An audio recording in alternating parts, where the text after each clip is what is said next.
India versus England के second test match के day 1 highlights के अंदर भारत ने सबसे पहले टॉस जीतकर बल्लेबाजी करने का फैसला किया, क्योंकि विशाखापट्टनम की पिच काफ़ी ज़्यादा शानदार होती है बैटिंग करने के लिए। और सबसे पहले यशस्वी जायसवाल और रोहित शर्मा की जोड़ी यहां पर उतरती है खेलने के लिए। शुरुआत तो काफ़ी अच्छे तरीके से होती है, लेकिन इसी के बाद में भारत के विकेट्स गिरने की शुरुआत हो जाती है, जहां पर सबसे पहले रोहित शर्मा 17वें ओवर के अंदर कैच आउट हो जाते हैं। दरअसल शोएब बशीर ने जैसे ही यहां पर गेंद डाली, रोहित शर्मा जो है यहां पे टॉस करने के चक्कर में ओली पॉप के हाथों कैच आउट हो गए और सिर्फ 14 रन बनाकर रोहित शर्मा को यहां पर पवेलियन की तरफ लौटना पड़ा। अब तीसरे नंबर पर शुभमन गिल की बारी आती है, जो कि खेलने के लिए आए, लेकिन कुछ देर तक यहां पे खेलने के बाद में सिर्फ 34 रन वो बना पाए थे। लेकिन 28वें ओवर की 5वीं गेंद पर जैसे ही जेम्स एंडरसन की बॉल आई, शुभमन गिल यहां पर एक शॉट लगाने के चक्कर में बेन फोक्स के हाथों कैच आउट हो गए। उन्होंने सिर्फ 34 रन बनाए थे और 46 गेंद खेलने के बावजूद भी यहां पर वो टिक कर खेल नहीं पाए और काफी जल्दी आउट होकर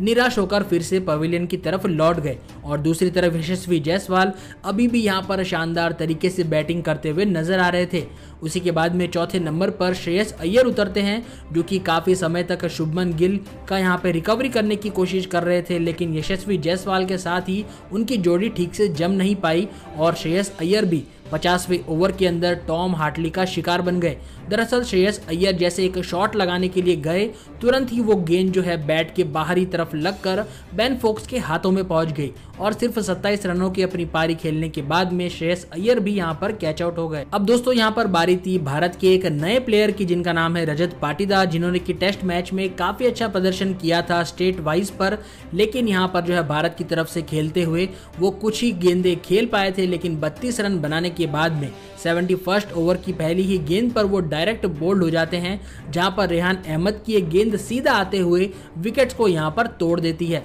और इसी के साथ में रजत पाटीदार सिर्फ 32 रनों की अपनी छोटी सी पारी खेलकर पवेलियन की तरफ फिर से लौट जाते हैं। और दूसरी तरफ यशस्वी जायसवाल, जो कि अभी भी क्रीज पर टिककर भारत के लिए शानदार तरीके से बल्लेबाजी करते हुए यहां पर रन बटोरने लग जाते हैं, क्योंकि कोई भी प्लेयर उनके साथ में ज्यादा देर तक पार्टनरशिप कर ही नहीं पा रहा था। तो उन्होंने सारी की सारी जिम्मेदारी अपने ऊपर ले ली और इसी के बाद में अक्षर पटेल आते हैं, लेकिन वो भी 50 गेंदें खेलने के बावजूद भी सिर्फ 27 रन बना पाते हैं और 85वें ओवर में वो शोएब बशीर का शिकार हो जाते हैं, जहां पर वो एक शॉट मारने के चक्कर में रेहान अहमद के हाथों कैच आउट हो जाते हैं और उन्हें भी 27 रन बनाने के बाद में वापस से अपने टीम के पवेलियन के पास में पहुंचना पड़ जाता है। लेकिन यहां पर भारत अभी तक 301 रन बना देता है 5 विकेट्स के नुकसान पर। विकेट्स यहां पर लगातार गिर रही थी, लेकिन यशस्वी जायसवाल रुकने का नाम नहीं ले रहे थे। इसके बाद में भारत के विकेट कीपर श्रीकर भरत की एंट्री होती है, जो कि काफी समय बाद यहां पर बैटिंग करने के लिए उतरे थे। वो भी यशस्वी के साथ में एक पार्टनरशिप बनाने की कोशिश कर रहे थे,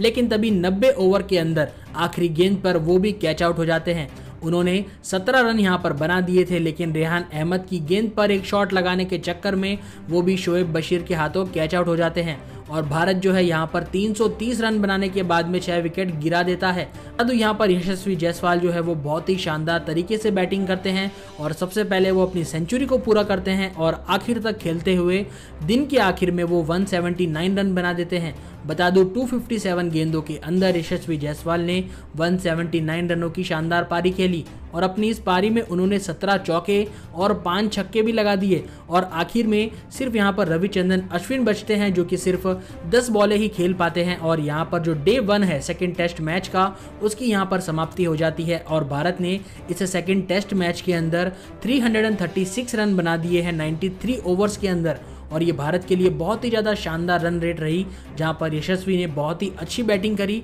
और इसी के साथ बता दूं इंग्लैंड की तरफ से भी शानदार गेंदबाजी देखने को मिली, जहां पर सबसे पहले जो है शोएब बशीर ने 2 विकेट्स लिए। इसी के बाद में जो है रेहान अहमद ने 2 विकेट लिए और टी हार्टली और जेम्स एंडरसन ने एक विकेट भारत का चटक दिया। बता दूं यहाँ पर अगले दिन का मैच बहुत ही ज़्यादा शानदार होगा, क्योंकि कल के दिन पर देखना रहेगा कि यशस्वी जायसवाल किस तरीके से अपनी डबल सेंचुरी को पूरा कर पाते हैं। बताया जा रहा है कि जिस तरीके से यशस्वी यहाँ पर बहुत ही शानदार बल्लेबाजी कर रहे हैं, उसके चलते काफ़ी सारे प्लेयर्स को टीम से बाहर निकाला जा सकता है, जो कि सही परफॉर्मेंस नहीं दे पा रहे हैं। आपको याद होगा कि सरफराज खान को भी टीम में लेने का यहाँ पे निर्णय किया गया था, लेकिन आखिरी समय पर उन्हें भी नहीं खिलाया गया। और आपने देखा कि जिस तरीके से श्रेयस अय्यर, रजत पाटीदार और शुभमन गिल यहाँ पर ढंग से खेल नहीं पाए हैं, तो सारी जिम्मेदारी जिस तरीके से यशस्वी जायसवाल पर आ गई वो बहुत ही ज़्यादा काबिल तारीफ थी, जब उन्होंने अपने दम पर भारत के लिए 179 रन बना दिए। और सभी की मिलीजुली मगज यहाँ पर रहती है, तो 30 और सभी के मिले जुले प्रयास के बाद में भारत जो है 336 रन बना लेता है 6 विकेट्स के नुकसान पर।